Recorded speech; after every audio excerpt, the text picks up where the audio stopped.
Reporte Minero y Energético con Nicolás Vial. Duna. Sonidos de tu mundo. ¿Cómo están? Comenzamos Reporte Minero y Energético a través de Radio Duna. En los próximos 30 minutos los invito a conversar sobre las principales industrias productivas del país, la minería y la energía. Les recordamos que nos pueden seguir a través de nuestras redes sociales, @Reporte Minero y @Radio Duna. Para algunos ha sido una decisión correcta, para otros se abre una ventana de incertidumbre. El reciente anuncio del cierre temporal de la fundición Hernán Videla Lira de Enami, conocida también como Paipote en la región de Atacama, no ha dejado indiferente a nadie, especialmente en el contexto de discusión sobre el futuro de las fundiciones del país, de la capacidad que tiene. Este cierre temporal iría en respuesta a la delicada situación financiera de la estatal, que hemos hablado tanto aquí en el programa, cuyas deudas en lo que va de este año solamente superarían los $600 millones y estaría fechada para enero de 2025. En paralelo, la Empresa Nacional de Minería, ENARMI, estaría trabajando en su nueva fundición por más de $1.200 millones, un proyecto que de hecho ya fue ingresado al Servicio de Evaluación de Impacto Ambiental para su evaluación. Hay que recordar, eso sí, que fue a mediados de este año que la Fundación Ventanas de Codelco cerró, así reduciéndose la capacidad fundidora del país. Varias preguntas. ¿Cómo se proyecta la situación en Chile en esta materia? ¿Qué impacto puede tener esta medida? Vamos a analizar ese escenario. Estaremos conversando en el programa con el presidente del Instituto de Ingenieros de Minas de Chile, Sergio Demetrio. Y como toda la semana nos acompaña América Rodríguez, editora de Reporte Minero y Energético. Vamos a estar conversando sobre las novedades, lo último que ha ocurrido en la industria. De hecho, está conmigo acá en este minuto. ¿Cómo estás, América? Bien, ¿y tú, Nico, cómo estás? Todo muy bien. Oye, vamos a hablar entonces de este cierre temporal con miras a enero de 2025, eventualmente, porque aquí hay un proceso que no va a ser corto, de una nueva fundición. ¿En qué situación queda también Chile en su capacidad de fundición? Estamos justamente en contacto para hablar de este y otros temas con el presidente del Instituto de Ingenieros de Minas de Chile, Sergio Demetrio. Sergio, un placer, muchas gracias por acompañarnos en el programa. Hola, muy buenas a todos, a ustedes y a todos los auditores. Un gran conocedor de la industria de lota y oriundo, Sergio, y vamos a aprovechar justamente esa experiencia y lo que ha sido tu trayectoria y actualmente también la visión que tiene el instituto. Primero que todo, ¿cómo evalúa lo que es este anuncio del cierre temporal de la fundición Hernán Videla Lira? Bueno, tiene de dulce y gras estas cosas, porque todos los temas de fundiciones, como tú bien ya lo has dicho, tienen que ver con el sistema país. El sistema país vale mucho más que todas sus partes, porque hay sinergia y porque influye a todo el país. Uno puede analizar una de sus partes y está bien. Tú hablabas recién una decisión para mi gusto, no país, sino que fue una decisión mirándose el ombligo. ¿Una decisión política a tu juicio, Sergio? ¿Ah? ¿Una decisión política, más bien? No. Fue una decisión económica. Y fue una decisión económica, pero en que todos influyeron. O sea, una empresa que invierte para bajar su contaminación, pero los sistemas de control le impiden operar, porque operaban su cuenta 100% y bajaban a 80% por el tema ambiental. Invirtieron para llegar al 100%, pero los sistemas de control le decían no opera a 100, pero 80, 70, 60, ya cuando empiezas a hacerlo operar menos, los números no dan. Claro. Entonces, una decisión económica y el mandante, que tiene mucho más rentabilidad en colocar la plata en minería, obviamente no le interesa colocar en fundición. Entonces, si a ellos no les interesaba, debieron haberla vendido o debieron haber buscado un socio. Pero bueno, lo hecho está. Hola, Sergio, hablas con América Rodríguez por acá. Hola, América, muy buenas. Oye, mira, te quería preguntar un poco, que entendemos que hay un momento súper complejo económico de Enami, está pasando por un momento muy difícil, entonces, desde ese punto de vista, uno no podría entender de dónde van a sacar los recursos si no es con alguna alianza. ¿Qué fórmulas crees tú que podrían aquí empezar a concretarse para llevar a cabo esta fundición? Mira, aquí tú tocas el tema de Enami. Enami es una empresa maravillosa que tiene una ley maravillosa. Enami es la única empresa de Estado que se puede comportar casi como privado. La ley le permite todo. Pero justamente su mandante no se lo permite y le impide actuar en áreas en que puede actuar. Y tampoco le da plata. O sea, a la Enami es sabido que incluso antes de Codelco le sacaban también dinero y le decían adelantar utilidades desde, yo te digo esto, hace 30, 40 años atrás. O sea, siempre le obligaron a adelantar utilidades y esa era una empresa no puede aguantar. Después, cuando vendió Ventana, dicen que fue porque obligaron a Codelco a comprarlo, y eso es falso, porque Codelco tenía mucho interés en la refinería y la fundición era arreglable. Ahora, que no le pusieron plata es otro problema. Es otro tema.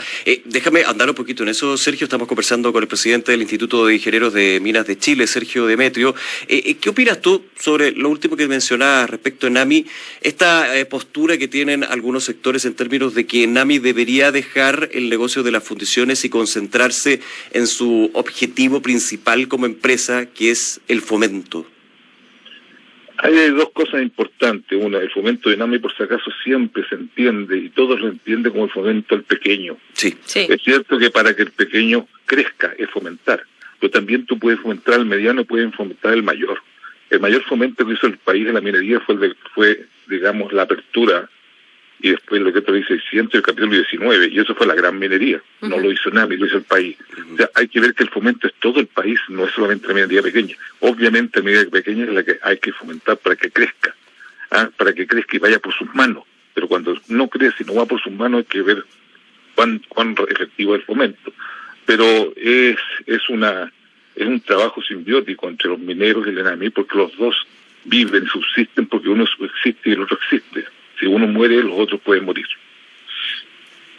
Oye, Sergio, y en ese sentido, tomando en consideración que se está dando una tendencia a nivel internacional de aumento de la compra de concentrados, porque efectivamente en el mundo está aumentando la capacidad fundidora, especialmente con China, ¿Chile debería seguir apostando por las fundiciones? Mira, ese tema tiene que tenerlo con mucho cuidado, porque somos el primer productor mundial de cobre del mundo, y lejos. Nuestros mayores competidores tienen menos del 50% nuestro, ¿ya? Y los dos mayores no nos alcanza tampoco. O sea, somos el mayor productor del mundo. Somos hipotéticamente el líder, pero no nos comportamos como el líder.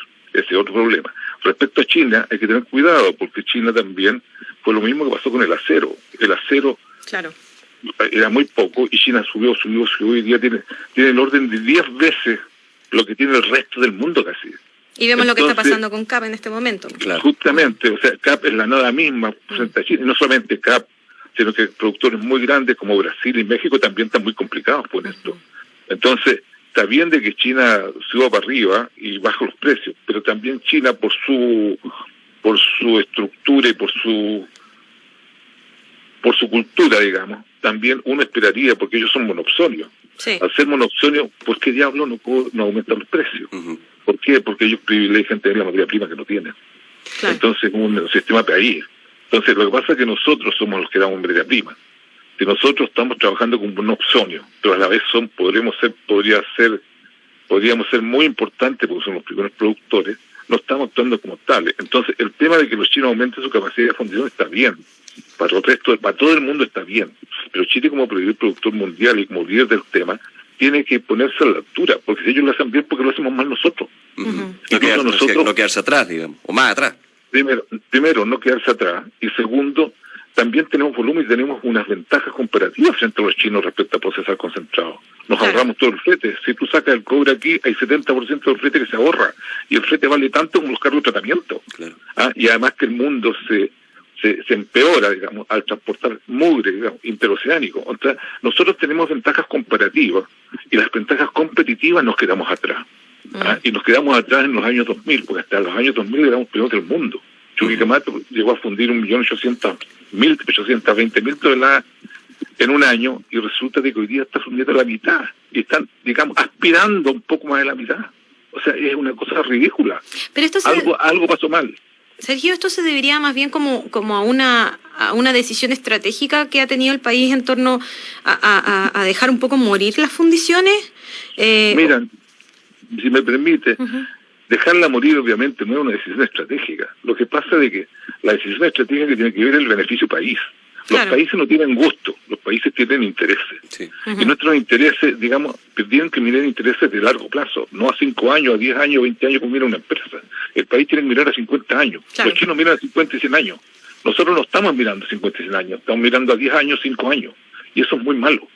Entonces, ¿qué es lo que pasa? Que nosotros, digamos, la embarramos en, bueno, está bien, porque para que haya más minas, porque el negocio es mucho más rentable, la minería, digamos, extractiva, que es el procesamiento, que es las fundiciones. Claro. Pero resulta que para la venta, el producto tú vas a vender concentrado, tienes que ir a negociar uno a uno. En cambio, tú vendes cobre y ir a vender al mercado. Es dinero constante y sonante. Claro. Entonces, resulta de que hay un análisis estratégico que no se ha hecho.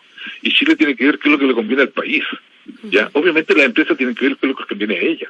Pero el país tiene que ver qué le conviene a él. Y de esa manera llegar a acuerdos con los privados para que sea una conveniencia ganar-ganar. Yo creo que Chile puede realmente hacer un muy buen análisis estratégico y salir jugando la pelota. Ahora, Sergio, y salir para arriba. Sí, y en ese contexto de ese análisis que nos entregas, te hago la pregunta. Pensando que Paipote, Fundición Hernán Vive de la Lira, se cerraría temporalmente en enero de 2025, que se ingresa al Servicio de Evaluación de Impacto Ambiental, lo que sería una nueva fundición en Paipote, pero que todavía sabemos la situación de NAMI en términos financieros, y faltaría levantar ese capital, 1.200 millones de dólares, si no más, porque esto puede ir variando. ¿Cómo ves tú? Porque se ve poco estratégico eso, digamos, ¿no? ¿O se está adelantando o es un tema más bien simbólico? Hay varios puntos que se tocan. Número uno, la ENAMI, por necesidades del país, creó las fundiciones. Sí. Porque no había una otra manera de fomentar la minería. Claro. Y creó las fundiciones porque se necesitaba ese eslabón de la cadena.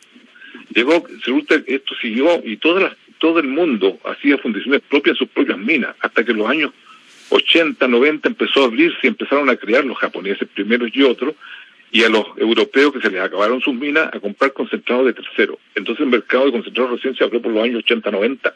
Antes no existía.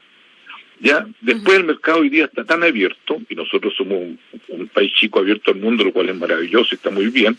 Resulta de que con esta apertura al mundo, nosotros tuvimos que ceder, digamos, para que los productores privados hicieran el negocio minero. Porque el negocio minero, ¿cuándo es el riesgo? Porque era más riesgoso. El riesgo es encontrar el yacimiento, encontrar la mina y después ver la mina. Una vez que ya sabes el yacimiento y sabes la mina y sabes las reservas, los recursos, las reservas que tiene, el riesgo del negocio minero baja en forma muy violenta. Y resulta que el negocio de fundiciones es un negocio menos riesgoso que el minero, por lo tanto menos rentable. Pero resulta que su riesgo está en la materia prima. Entonces, todos pusieron el dinero en la mina, incluso Codelco hizo lo mismo, y está haciendo lo mismo ahora.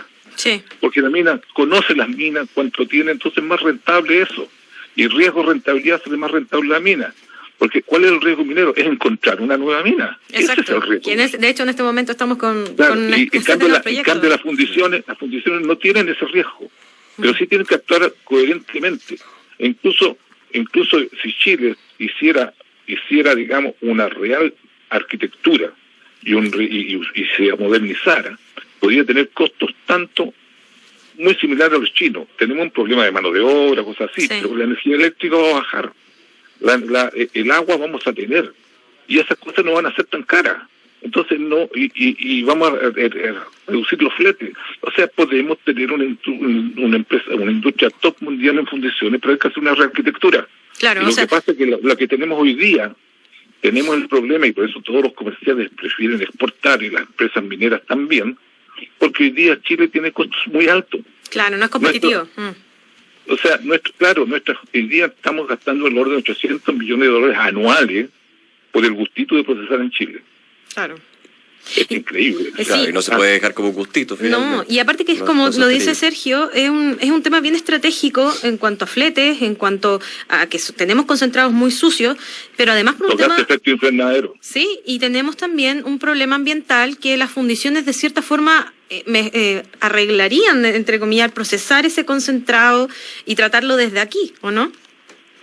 El tema ambiental no debiera ser tema. Claro. Porque todas las tecnologías, todas, apuntan al 99% de captura, claro. No solamente eso, incluso las nuestras, son capaces de no tener contaminación ambiental. Lo que pasa es que nuestro país era un país más pobre. Cuando tú eres pobre no puedes exigir lo que no tienes. Entonces, pero en la medida que tú vas aumentando tu ingreso per cápita, la exigencia aumenta. Por eso los países muy desarrollados tienen una exigencia mucho más alta. Claro. Nosotros estamos casi a vías de desarrollo, la exigencia es mayor que antes, pero antes cuando estábamos muy mal, la exigencia no era razonable hacerla alta porque no teníamos plata para invertir en esas cosas. Pero hoy día sí. Entonces es una situación estratégica, hay que mirar el país no a 5 años, hay que mirarlo a 50 años. Y eso corresponde al Estado, pero lamentablemente nuestros periodos presidenciales son chiquitos. Sí. Y estamos muy mal. O sea, no vamos a tener nunca una visión larga si no hacemos que el Estado se independice de la contingencia, digamos, decenal. Claro. Sergio Demetrios, presidente del Instituto de Ingenieros. Perdón, Sí. no hemos hablado del tema de Paipote. Sí, y justo se nos acaba el tiempo, pero bueno, abordamos, digamos, un tema más allá de solamente una... Sí, ¿Me permite en los segunditos, sí. Paipote? Sí, por supuesto. Ya, mira, lo que pasa es que Paipote, como te decía, una cosa es el fomento. Y el fomento, Ventana lo cerraron. Y los mineros que están llegando a Ventana no están perdiendo que le compren sus materiales. Eso es complicado. Ya. Sí. Pero sí la fundición de Paipote van a ser una fundición en paralelo, y en el mundo hay 2 o 3 que son fundiciones cercanas, paralelas, porque aumentan sinergias, cosas por el estilo. Y el concepto está bien mirado desde el punto de vista de NAMI. Pero mirado desde el punto de vista del país, una fundición de menos de 1 millón de toneladas es una fundición, comillas, que no optimiza los recursos que tenemos. Se necesita Chile va a tener como 12 millones de toneladas concentradas, va a subir a 18. Entonces, hacer una fundición de 1 millón es hacer la nada misma, hay que hacer lo máximo que se puede, hacer las 2 millones. Si Paipote no puede, hay que buscarlo a otro lado, y Enami tiene la opción, porque la Estrategia Nacional de Fundición le dio la opción que Enami tomara esa coyuntura, y lo puede hacer. Eso no significa cerrar Paipote, porque Paipote tiene opciones. Hay que siempre mejorar la plata, lo que tú tienes, y eso se puede optimizar, y yo sé cómo hacerlo. Gracias. Sergio Demetrios, presidente del Instituto de Ingenieros de Minas. Sergio, un placer. Nuevamente, muchas gracias por acompañarnos en el programa. Que esté muy bien. Muchas gracias, Sergio. Hasta luego, un abrazo. ¿Y sabía usted que SQM ha contribuido a entregar soluciones para el progreso humano? Sus productos son esenciales para la industria de la salud, alimentación, tecnología y la generación de energías limpias que mueven al mundo. Estamos en Reporte Minero y Energético en Radio Duna. No olviden escribirnos sus dudas y comentarios a @Reporte Minero en ex Twitter, o suscribirse a nuestro portal reporteminero.cl. Vamos con las noticias, algunos breves aquí en el programa junto a América Rodríguez. Hablé un poquito de Chucky. Sí, justamente.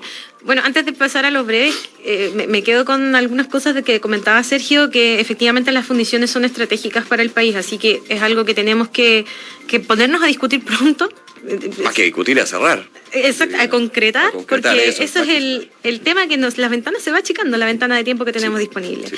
Bueno, pasando ahora sí a los breves, queríamos comentarles que Codelco Chuquicamata acaba de anunciar un nuevo proyecto que por $720 millones que podría en el fondo no aumentar la producción ni extender la vida útil, sino que responde a las dificultades que ha tenido que enfrentar la corporación en términos bueno, han tenido muchos problemas dentro de la misma mina.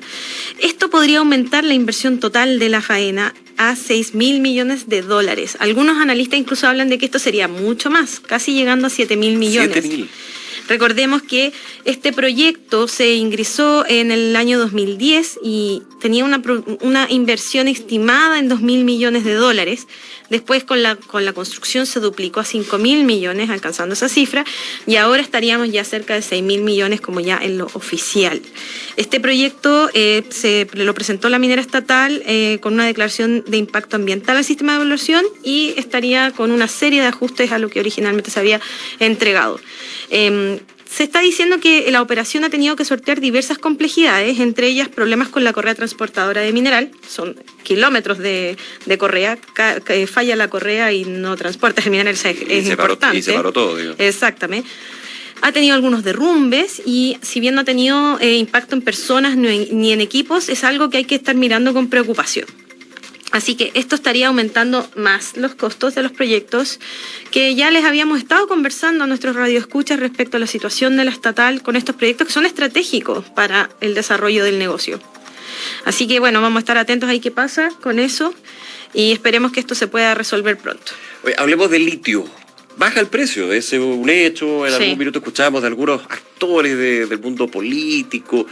Bueno, pero el litio financia tal cosa. Oiga, pero ¿va a bajar el precio? No, eso no debería ser así. Los datos lo muestran. Sí, o sea, hay mucha gente que tenía la expectativa, porque los mismos analistas proyectaban unos precios súper altos de litio. La verdad es que lo que recauda el Estado a través de los impuestos de las empresas que lo extraen. Y específicamente el trato de Corfo con SQM que se firmó en el pasado en un acuerdo de mediación. Efectivamente hemos visto en lo que va del año una caída en el precio del 47%. en el precio del litio. Y eso también responde a también un poco de especulación que se dio en algún momento con las proyecciones de consumo de este mineral, que es estratégico para la electromovilidad y la transmisión energética. Básicamente como que la cosa se empezó a entibiar, ¿no? Se empezó a calmar o a entrar en una ventana más de normalidad. O sea, recordemos que los precios del litio hace 10 años no eran lo que son ahora, evidentemente. Entre julio y septiembre las utilidades de SQM se desplomaron en un 56,4%, pero al considerar los 9 meses del año, la disminución es menos violenta, llegando a un 34,4%. Esto suma $1.809 millones al 30 de septiembre de este año. Con eso, SQM aporta al fisco un total de $2.400 millones a el Estado. 100 millones más de lo que aportó similarmente en 2022. Recordemos, como lo decíamos recién, Corfo cerró un trato con SQM hace unos años a propósito de extender o aumentar, mejor dicho, la producción de litio en el salar, que es un contrato que termina en 2030. Entonces aquí era un tema bien estratégico también el precio para nosotros por eso mismo, por este acuerdo.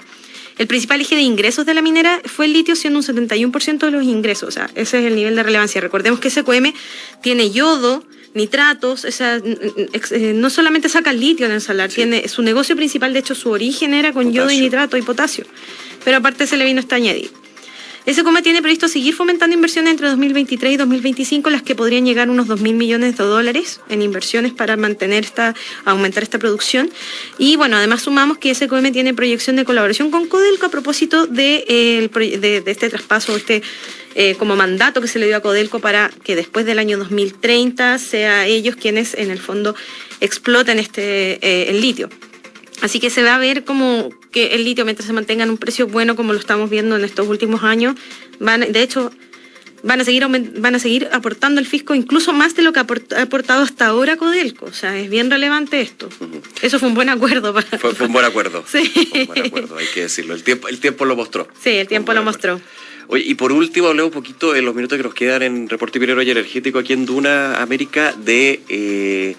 el cambio al SEIA. Sí, porque cuando hemos hablado de inversión, de estrategias, pero muchos dicen, bueno, necesitamos que los tiempos sean más acotados. No así la fiscalización y que el proceso sea 100%. Digamos, exactamente, bueno. Pero de la evaluación de impacto ambiental. Efectivamente, el sistema de evaluación de impacto ambiental es un sistema bien complejo. Y eso lo hemos visto porque a medida que han pasado los años, los proyectos se han ido retrasando, el proceso es bien engorroso. Y también existen tantos mecanismos dentro del mismo servicio, del sistema, que algunas veces retrasan más el resultado final. En ese sentido, ya el Consejo de Ministros para la Sustentabilidad y el Cambio Climático aprobó la propuesta de reforma a la Ley 19.300 sobre bases generales del medio ambiente. Esto incluye, claro, el sistema de evaluación de impacto ambiental y la evaluación ambiental estratégicas. Además de que esto resuelve incertidumbres para comunidades inversionistas en la tramitación de proyectos, que es la gran queja que hemos visto en estos años, que es que los proyectos se demoran mucho en salir aprobados. Los cambios en el SEIA fortalecerán el carácter técnico en la calificación de proyectos, y en ese sentido se va a eliminar el Comité de Ministros, que sesionaban como 1 o 2 veces en el año y era como que todos los periodistas pendientes de qué es lo que se iba a decir ahí. Nos tocó. Y las comisiones de evaluación ambiental CUEVA se van a ser reemplazados. Van a eliminarse porque estos son organismos que están compuestos por los ministros y también, en el caso de la Comisión de Evaluación Ambiental, por los CEREMIS de las regiones donde se va a decidir el proyecto. Estos van a ser reemplazados por el pronunciamiento de la Dirección Ejecutiva del Servicio de Evaluación Ambiental y de la Dirección Regional del organismo respectivamente.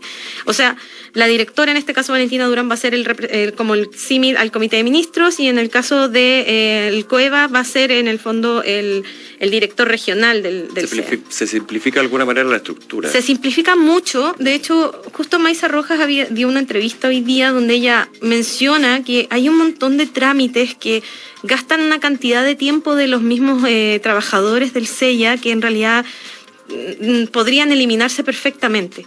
De hecho, una de las cosas que menciona es que el año pasado ingresaron unos 600 proyectos para la evaluación y el SEA tuvo que tramitar 2.700 consultas de pertinencia, que en el fondo eso que es una forma también de que las empresas hagan consultas u otros organismos hagan consultas respecto a los proyectos. Y eso demora mucho, estas consultas, que en el fondo para poder hacer los trámites, o sea, en el fondo se desvía ese tiempo, que son como unos 180 días en resolver, en vez de estar preocupándose de revisar los proyectos, que es súper importante que este organismo funcione bien, porque eso es lo que nos garantiza de que después no tengamos desastres ambientales.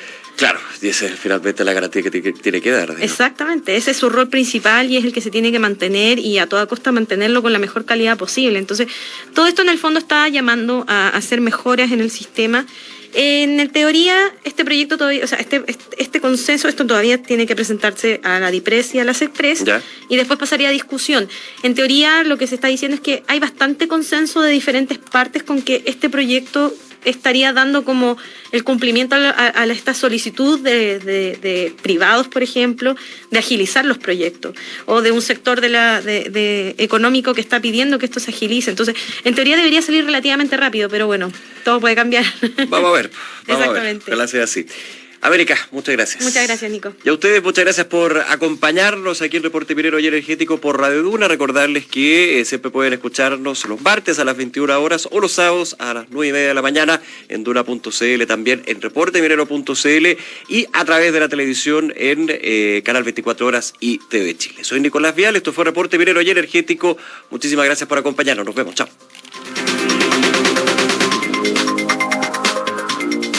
Somos Duna 89.7. Te esperamos en SUS 2023, este 23